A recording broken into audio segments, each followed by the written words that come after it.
Okay, welcome everyone. I hope you're hearing me. I hope you can see us. Welcome to sunny Canberra. My name is Martin Westgate. I'm the Science Advisor to the Atlas of Living Australia, who are hosting this event today. And this is the first in 2 webinars that we're hosting this month and next month to celebrate 10 years of our organisation. So for those who don't know, the ALA is simply an organisation that collates and shares biodiversity data. And while we don't do a lot of research in-house, our primary reason for collating that data is to support research. Yeah, we've been doing that for a decade now, and we're rather proud of that. But rather than just pat ourselves on the back and have a slice of cake, we've decided to use this opportunity to share with the people who use our data and a broader audience the sort of research that's going on in biodiversity, into biodiversity in this country, some of which will draw on our resources, but not all of which. And so today is the first of those webinars. We've got another one in 4 weeks' time, which is on big data for biodiversity tracking in space and time. And I encourage you to register and tune in for that one as well. But for now, we've got 3 speakers whose primary focus is on the deep history of the Australian flora and fauna, and specifically in the evolutionary biology taxonomy classification, Australia's biodiversity. And so I'm really thrilled to be able to introduce our 3 speakers for today. First one is Katharine Nargar, calling in from Townsville at the Australian Tropical Herbarium. We've also down in Victoria, we've got Joseph Schubert, just wave Joseph, who's from New Zealand, Victoria. And then just across the road at the Australian National University, we've got Ian Brennan. Hi, Brent. Hi, Ian. So, and I'm calling in today from the CSIRO's Black Mountain campus. I think it's important to acknowledge at this point that that we are being broadcast today from the lands of the Ngunnawal and Ngambri people. They've been the custodians of this land and its species as well for millennia. And so I'd like to take the opportunity to recognise their custodianship of the land and to acknowledge their elders past and present and emerging. So that's all the introductory content that I wanted to give. I don't want to spend the whole hour talking about me or our organisation. I want to hear from the scientists. But a few admin points before we do get started. You should see, I can't see this myself, so I'm describing this from memory, but on the right-hand side of your screen, you can have a chat icon. Feel free to put in where you're calling from today. We'd love to hear from you, or to comment with each other or with us who are organising this event. You can also, we're going to have time for questions and discussion at the end of the 3 talks. Feel free to post a question for our speakers and we'll try to get to it within the time. Before we leave, there's also an optional poll, so if you want to give us your opinion there, feel free. And so with no further ado, I'd like to hand over to Katharine Nargar. Go right ahead, Katharine. Okay, I'm sharing my screen.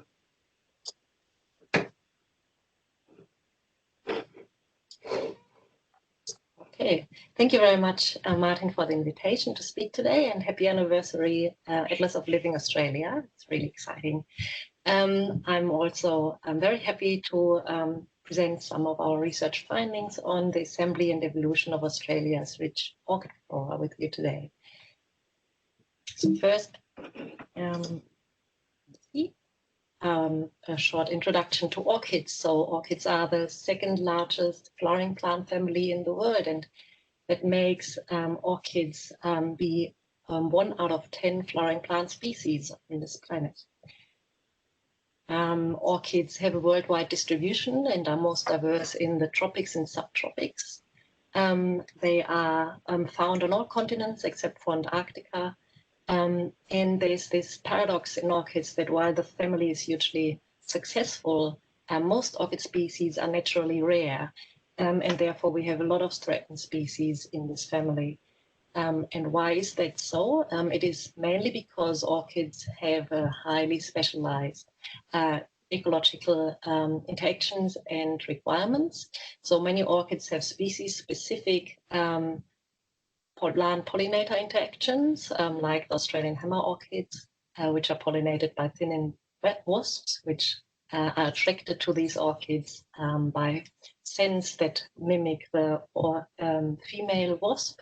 So these orchids and their pollinators can have very tight interactions. The second contributing factor is that all orchids depend on a fungal partner for germination, because the orchid seed is so small that it doesn't have enough nutrients to let that little plant grow. And many orchids extend that relationship into adulthood, and some even to the extent that they completely rely on the fungal partner and don't do photosynthesis anymore.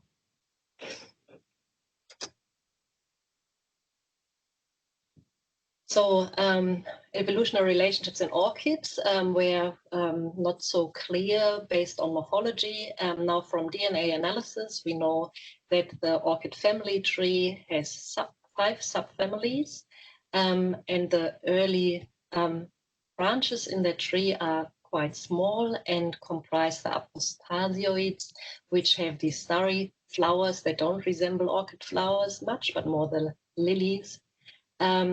Then the vanilloids with the famous vanilla plant, the slipper orchids, which is a very threatened group because they are a collector's item, the orchidoids, which is a largely temperate group, and terrestrial. And then this massive branch of the epidendroids, which are mainly epiphytic, so grow on trees, and the word epidendroid means growing on trees.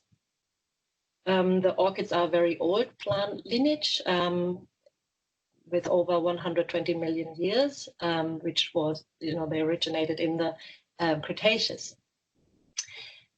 So to the Australian orchid flora, we have over 1,300 orchids in Australia, and 90% occur nowhere else on the planet. We have a lot of threatened species, and orchids constitute 15% of Australia's threatened flora. Orchid distribution is following a rainfall gradient. So the highest diversity is in Australia's mesic zone here, largely in the blue color, and tapers off to the semi-arid, and in the most in the driest areas, there are barely any orchids.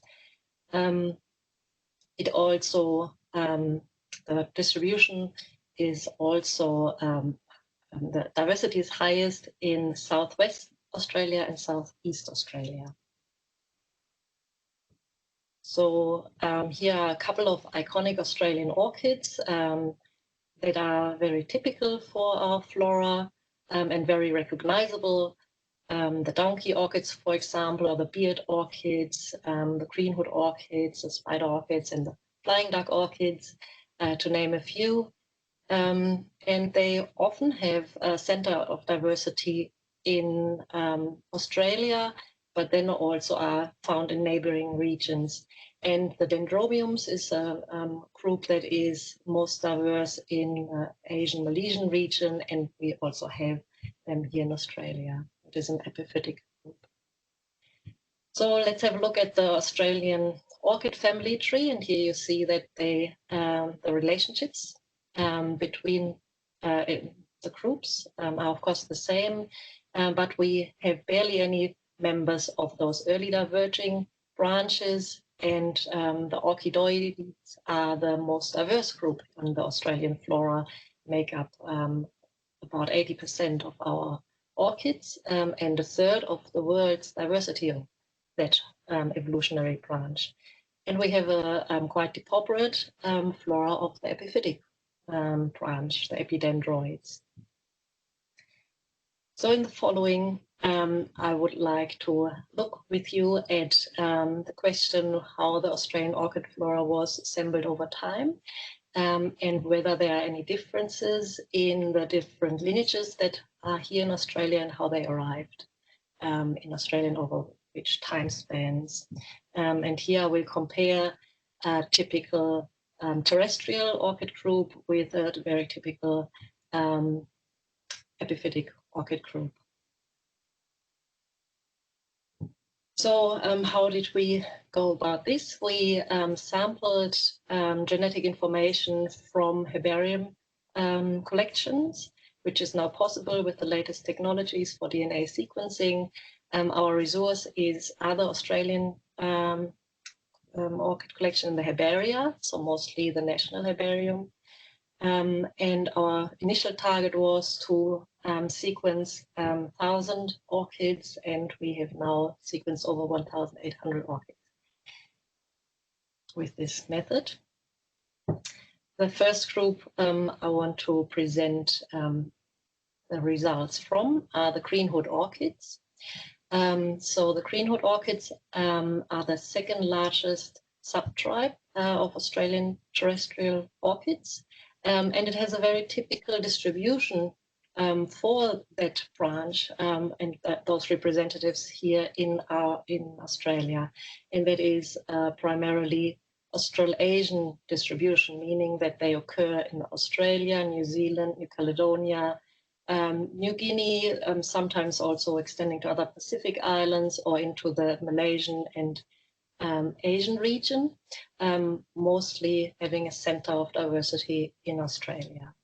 So this is also the case then here for the Greenhood orchids. They are most diverse in Southeast Australia.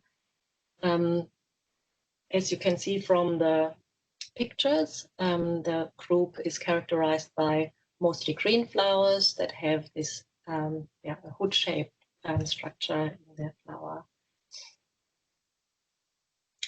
So here we have reconstructed relationships among the main morphological groups in the subtribe, and these are colored, and you can see the age of that tree. So we now know that that group is quite old and originated in the Oligocene. And then it's crown radiation, which means the time when the current diversity started to diversify, is estimated to have taken place during the Miocene. And here all the different morphological lineages that we find today also emerged during that time in the Miocene. And those little triangles show you that the species diversity originated mostly in the Pleistocene, so it's quite a recent expansion in terms of species diversity in this group. So going through the main events during the evolution of the Greenhood orchids, we see that they originated at a time when Australia had completely detached from Antarctica, and that is relevant because the closest relatives of the Greenhood orchids are now found in South America.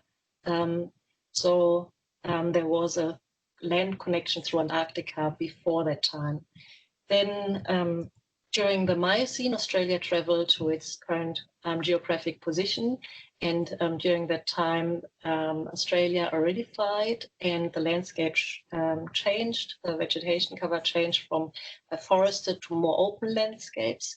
And as our terrestrial orchids are quite weak competitors and benefit from more open vegetation, that was also beneficial for the Greenhood orchids.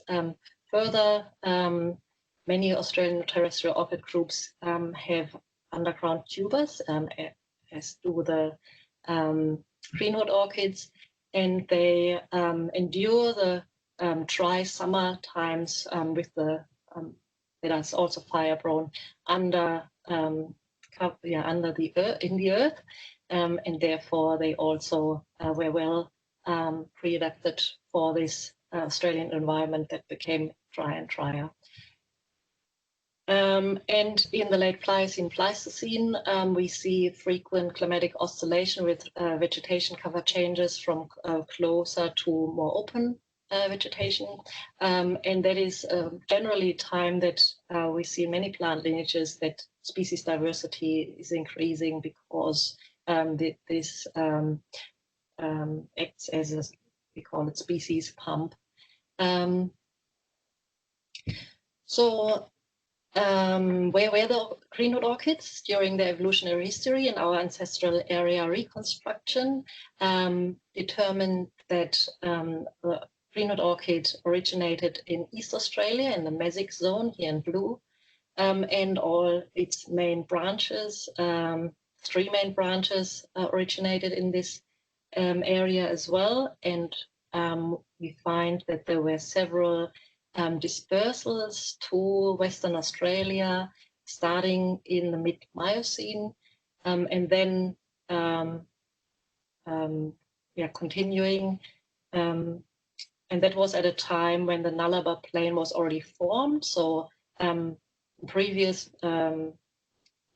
before that, there would have been a vegetation breach across the Nullarbor Plain, but after that time, there was already an arid region. So that means that the greenhood orchid had to be dispersed by seed over that distance. And similarly, dispersals to New Zealand and New Caledonia took place also via long-distance dispersal, starting in the Pliocene, which makes the greenhood floras of New Zealand and New Caledonia relatively young. And now I want to compare this to an epiphytic lineage. Here, the Dendrobium orchids, which are our largest group of Australian epiphytes. But it's also one of the largest genera in the orchids, with over 1,200 species. As you can see from the distribution, it is distributed from India over to Japan down to Australia and New Zealand, has its highest species diversity in Asia and Malaysia, and then also New Guinea. So here we wanted to also understand how did the Dendrobium orchids come to Australia and over which time frames. To this aim, we reconstructed evolutionary relationships. We started with a 4 marker study that gave us really good insights into the general structure. So we have 3 lineages within the Dendrobium alliance. Sarcopodium is in black, and the Asian lineage in yellow, and the Australasian lineage in blue. And then we subsampled this evolutionary tree for its main morphological lineages, and assembled a plastid data set with multiple plastid loci, or 70, that gave us the same topology, but much higher confidence in the relationships. And then we dated this tree and found that the timing is quite different. So the Asian lineage, Australasian lineage within the Dendrobiums originated in the Miocene, and that was when Australia was already in proximity to the Asian region. And now we did a reconstruction of the ancestral area in Dendrobiums and found that within the Australasian lineage, there are different stages. So we find one early divergent branch in red went to the Southwest Pacific. Then an Australian lineage that came to Australia and diversified here and is also most speciose in Australia. And from Australia then that group went into New Guinea in green, which is now the most diverse branch within the Australasian clade. So based on our studies, we can now clearly see that the Australian orchid flora has assembled in different ways, has different evolutionary histories and biogeographic histories. we can see that there's a difference between the terrestrial orchid flora and the epiphytic orchid flora, with the terrestrial orchid flora being generally older, have largely diversified on the Australian continent, and is an important source for neighboring floras, whereas the epiphytic flora arrived mostly when Australia was already in proximity to the tropical Malaysian and Asian region. However, it is remarkable that both lineages are mainly, have been in Australia a long time, and have had time to adapt to Australia's environment. With that, I would like to thank all the contributors, our fantastic orchid team here at the Australian Herbarium, and our research students, as well as our collaborators. And here I would thank Mark Clemens, who is a taxonomist at the Australian National Herbarium, for his fantastic collaboration, and we obtained most of our research material from Mark for these studies. And with that, I would like to thank you for listening today. Thank you. Lovely. Thanks for that, Katharine. That's a really fascinating talk.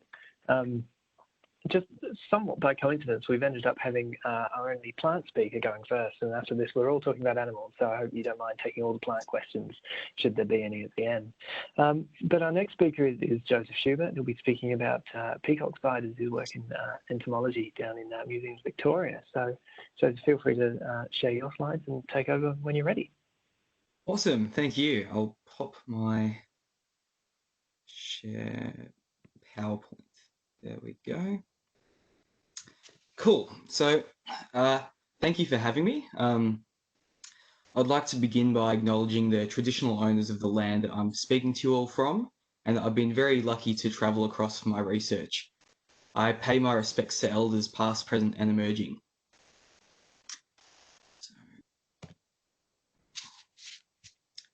just to introduce myself, my name is Joseph Schubert, and I'm an honours student at the Harry Butler Institute at Murdoch Uni. I study the molecular phylogenetics of the Australian badge huntsman spiders.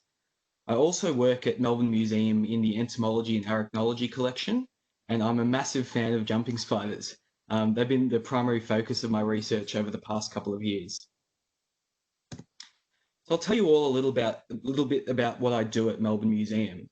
In my role as a registration officer, I physically and electronically register invertebrate specimens to our museum's database. So basically, behind the scenes at Museums Victoria, we have a massive collection of about 17 million items. And of these, a whole bunch of them are insect and spider and other invertebrate specimens. And each of these specimens has a data label attached to it, which tells us when it was collected, where it was collected, who by, basically a whole range of very, very important things that can help scientists to better understand these often very poorly known animals. So when we transfer this information to our database, it not only lets us keep track of what we have in our collection, but it makes the data publicly accessible to researchers all around the world. So most of the data in our database is publicly available on our Collections Online page, and it's passed through to other online aggregators like Atlas of Living Australia, for example. So here you can see a record from the same collection event as the label I showed in the previous slide. And this is really useful because if I'm trying to hunt down a particular specimen from another museum institution, for example, I can find out when and where it was collected, who by, and I can potentially borrow the material if necessary. So this specimen registration number here with the big arrow pointing to it, K14090, can be input into the Museums Victoria internal database. And it can actually tell us exactly what room it's in, what cabinet, what row and what shelf, so that we can access the specimen if we need to, which is really cool. As well as this, in my spare time, I work on a group of spiders called peacock spiders, which are incredibly cute. So they're a type of jumping spider which belong to the genus Muratus. And there are close to 90 species described, most of which have actually only been discovered in the last decade or so, which is quite amazing actually. The males of this genus are incredibly colourful and perform elaborate courtship displays for females, which I'll show you in a video on the next slide. They're also really, really tiny, ranging from 2.5 to 6 mil in size. And here you can see Miratus literatus on a pencil tip, just to show you how tiny they actually are. So here is a video of Miratus amabilis dancing for a female. Males use vibrations early on to gain a female's attention, and when they're sure she's watching, they begin to escalate the courtship display by waving their third pair of legs and showing off their abdomen. If the female begins ignoring the male, they can change their strategy and begin vibrating more and trying different forms of dances. Many animal species have courtship displays, but very few are as complex as those of peacock spiders. So why do these little spiders put on such a spectacular show, particularly when we'd expect evolution to favour simplicity in spiders? Well, peacock spiders have actually evolved these elaborate displays and traits as a result of sexual selection by females. Female peacock spiders are actually incredibly picky, and it's this behaviour that's likely led to the strong sexual selection for the complexity of the male courtship and the ornaments of the male, like these fantastic colours. So here you can see exactly how picky a female is. The male's dancing right to her, and she isn't the biggest fan of it, so she actually jumps at him, tries to get him. There we go. So I'm often asked, where can peacock spiders be found? They've only been found in Australia, which is really, really cool. While some species are known from tropical areas, most of them are restricted to the southern half of the continent. Most species live in the temperate or subtropical southwest or southeast half of the continent, kind of like orchids, actually.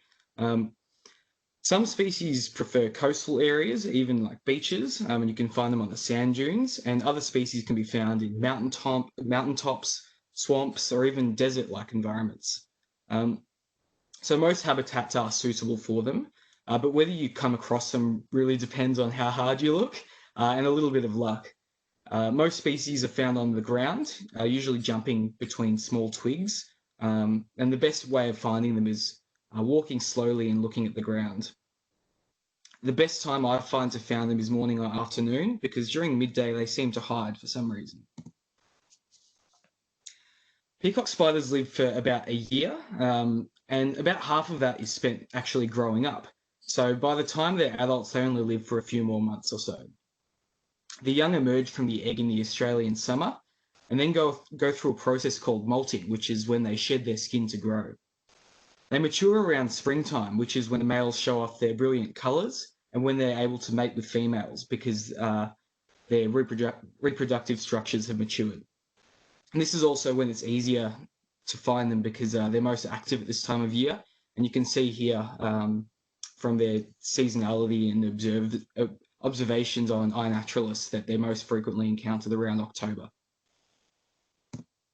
So like female peacock spiders, the juveniles are actually a typical brown or grey sort of colour.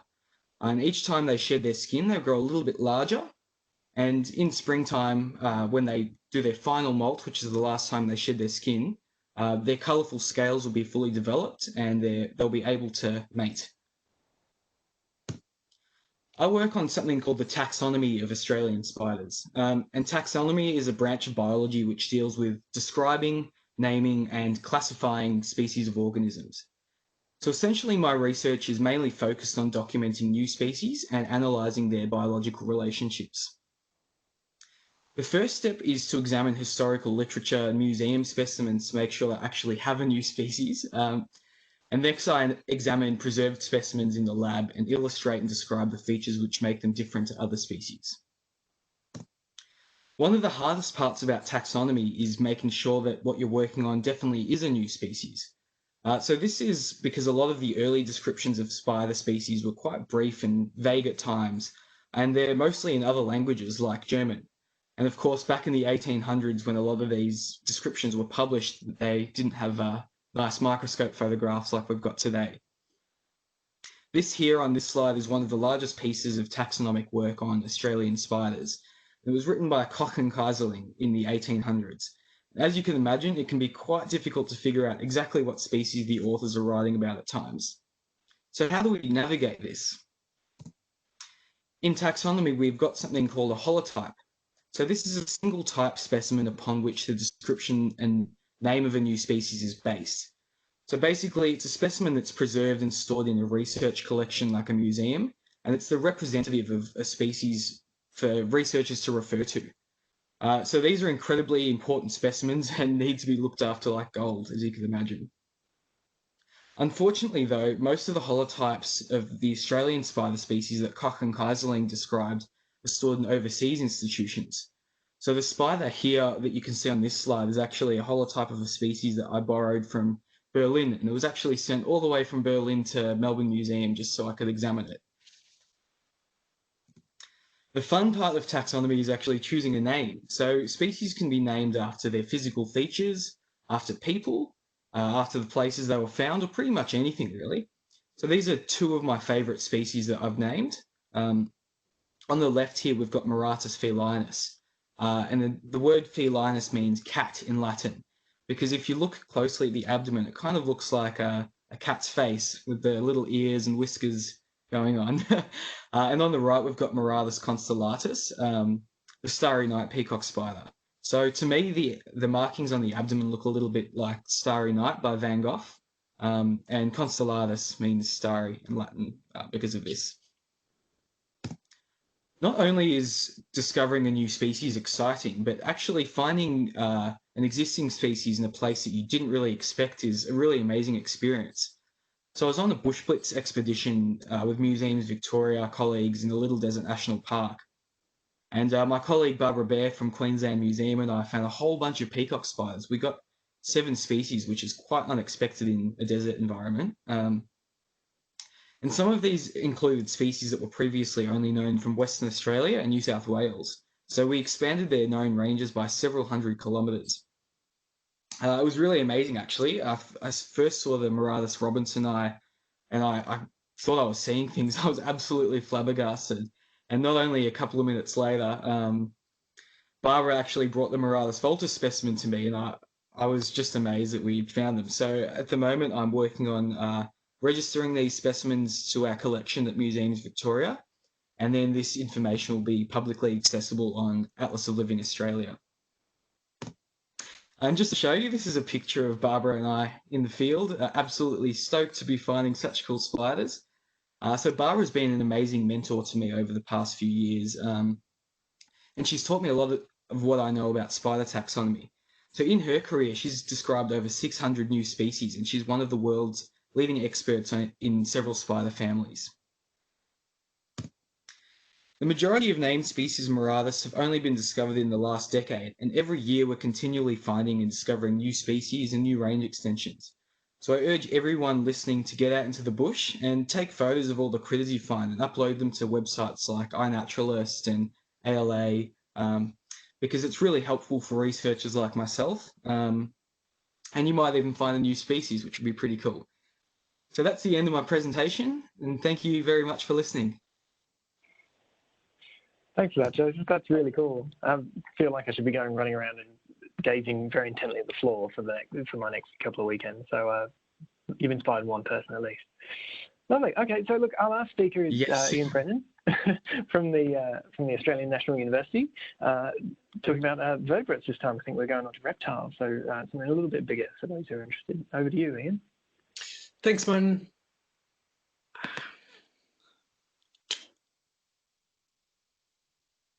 Let's see. There we go.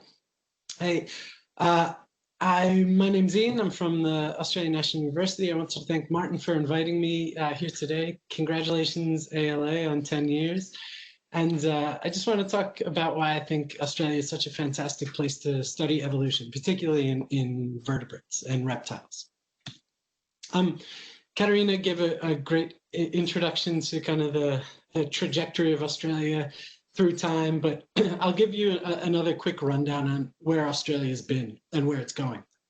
For those who don't know, Australia was part of a supercontinent called Gondwana, which included Africa, South America, India, and Antarctica.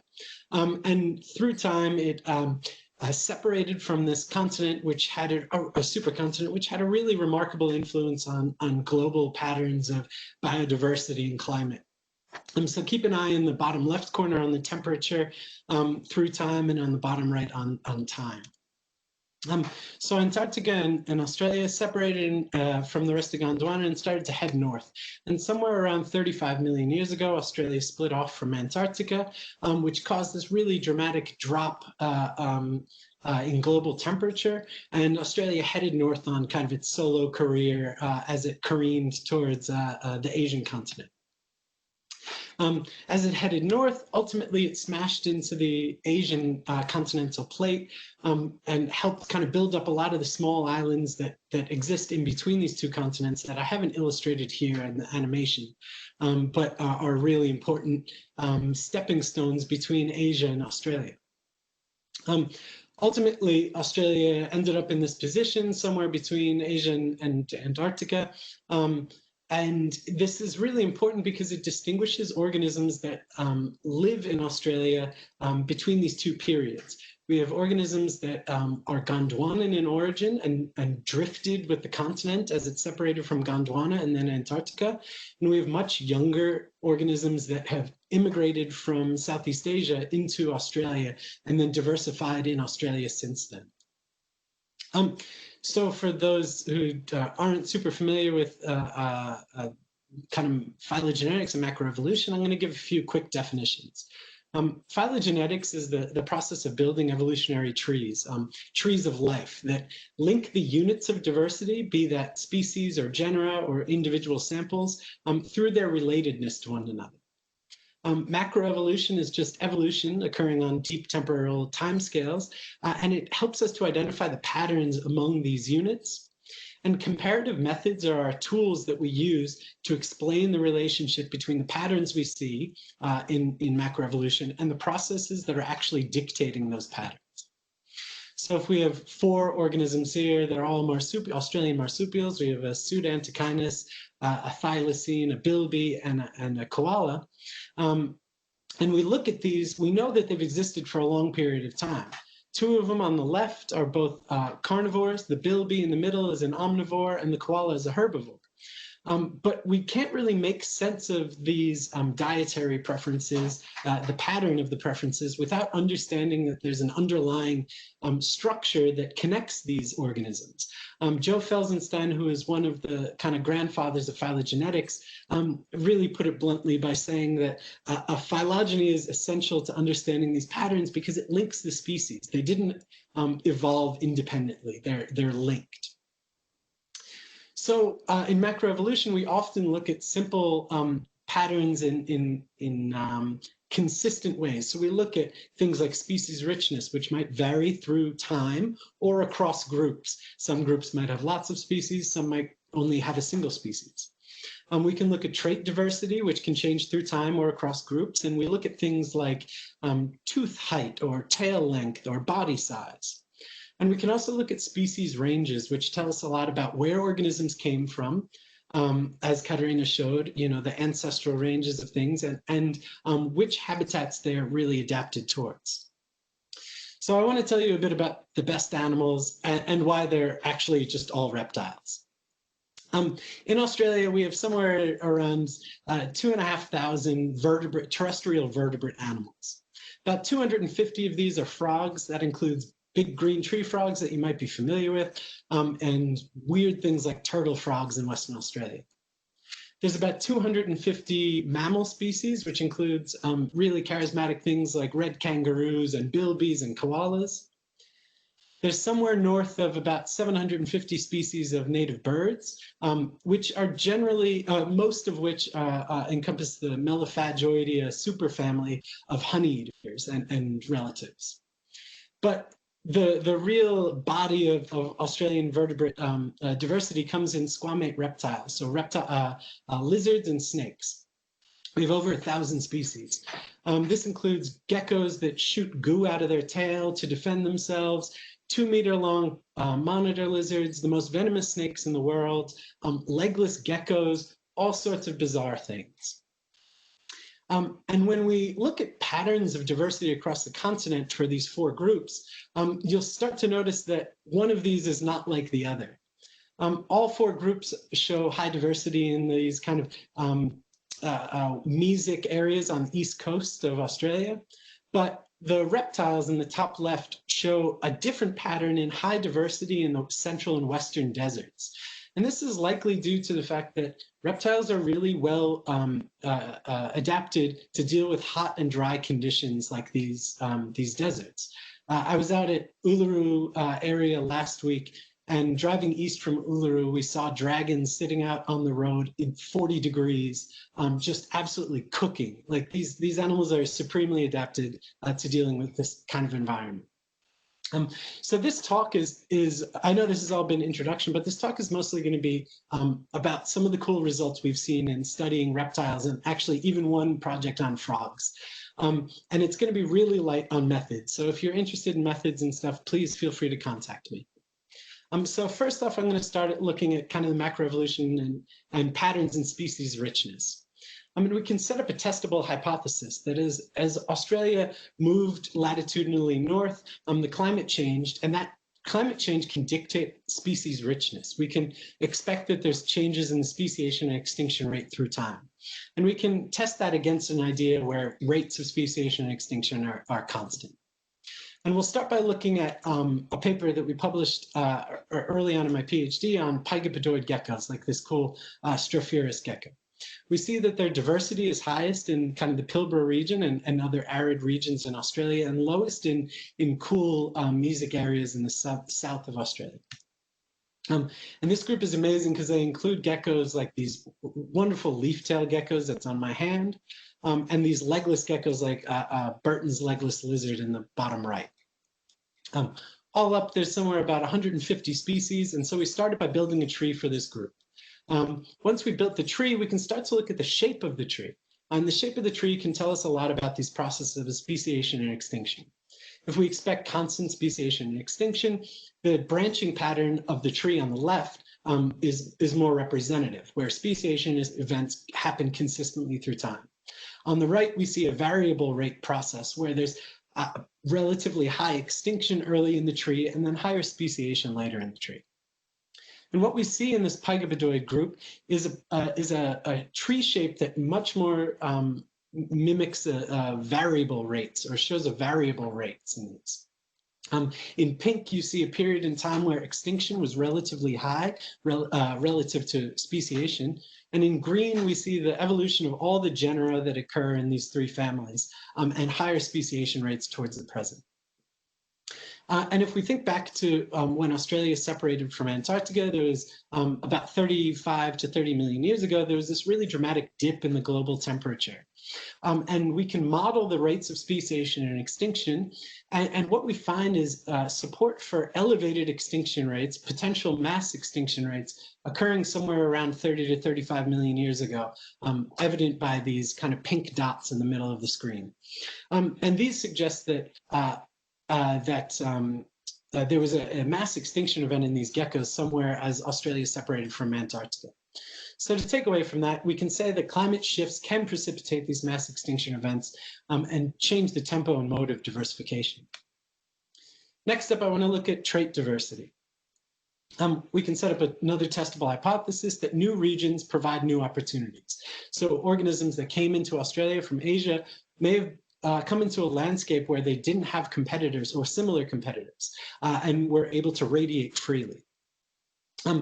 We published a paper earlier this year on the global phylogeny of pythons, and this paper was led by my colleague and good friend Damien Escarret, and it's a fantastic paper, and we see that the diversity of pythons is highest, again, in the Pilbara and northern regions of Australia, warmer climates. Damien created this fantastic little animation that may or may not work so great on your screen, but it shows that pythons originated somewhere in Central Asia, probably, before heading into Africa, west into Africa, and then east into Southeast Asia, across Wallace's and Lydeker's lines, and into Australopapua, where they reached their greatest richness. Damien did the hard yards on collecting some really fantastic high-dimensional morphological data on the python heads. And we use the heads as a proxy for the ecology of these organisms to sum up kind of the ecological and morphological diversity of pythons, which is so extreme in Australia.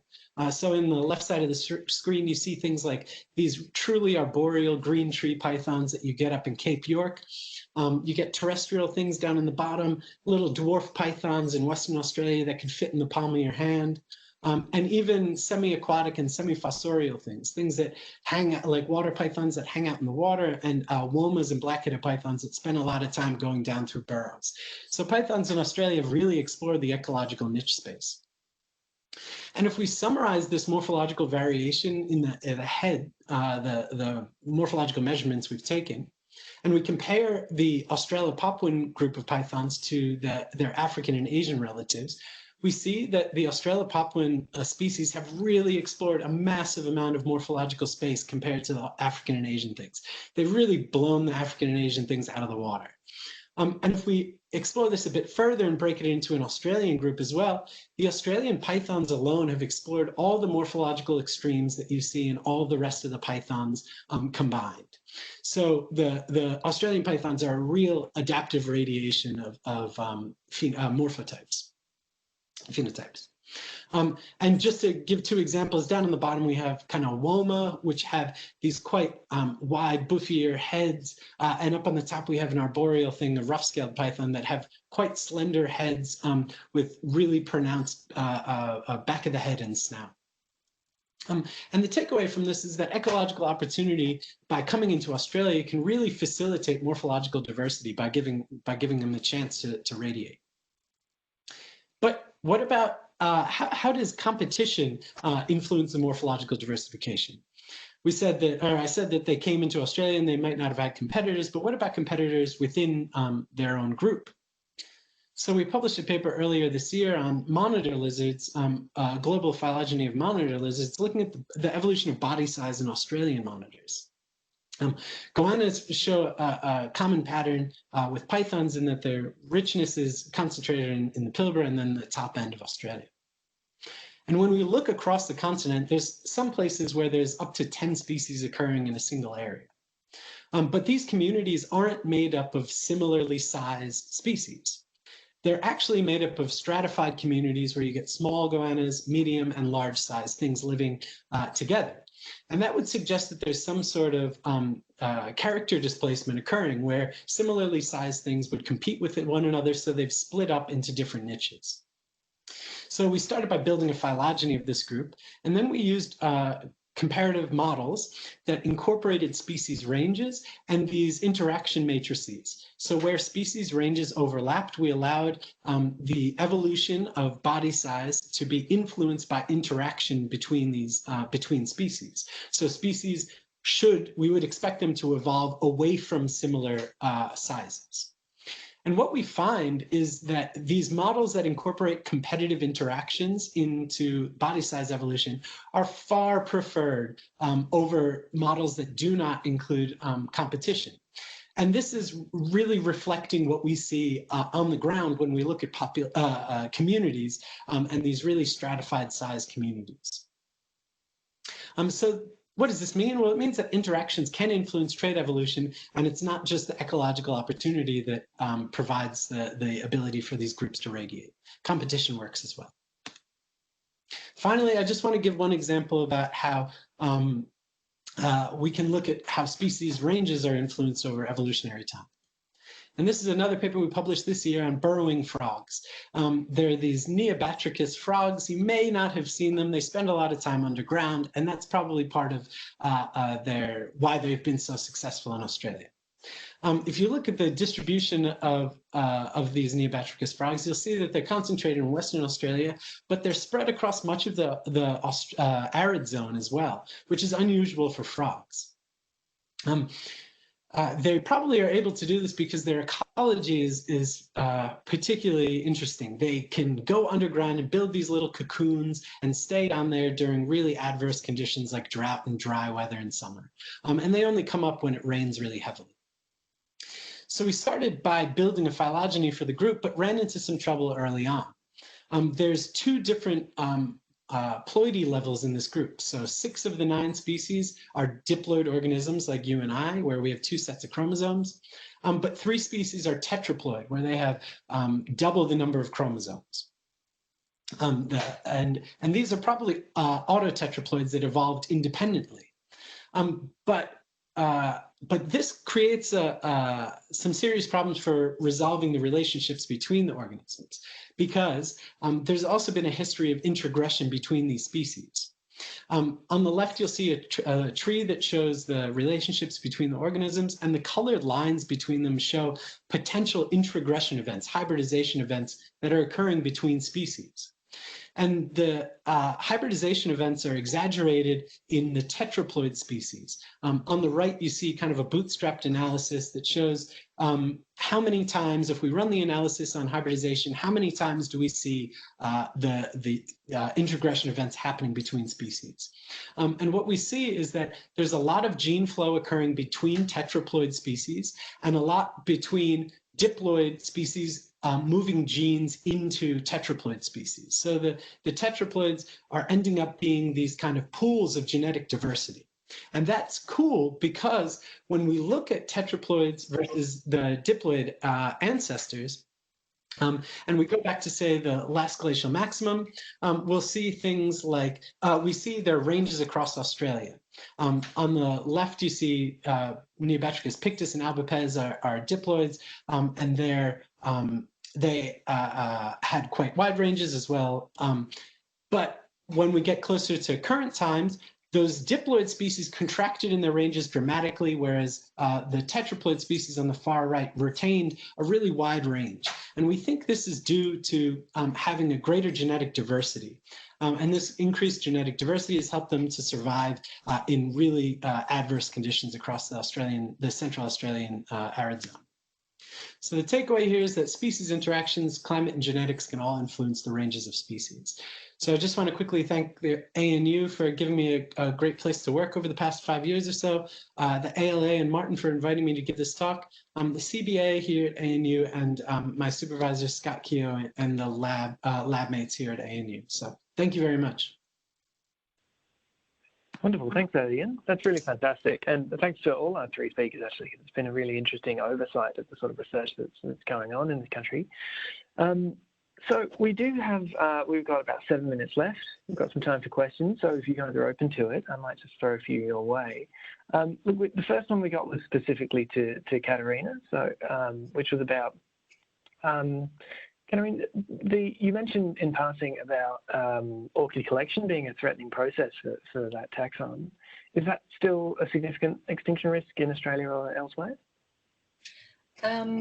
So in Australia, it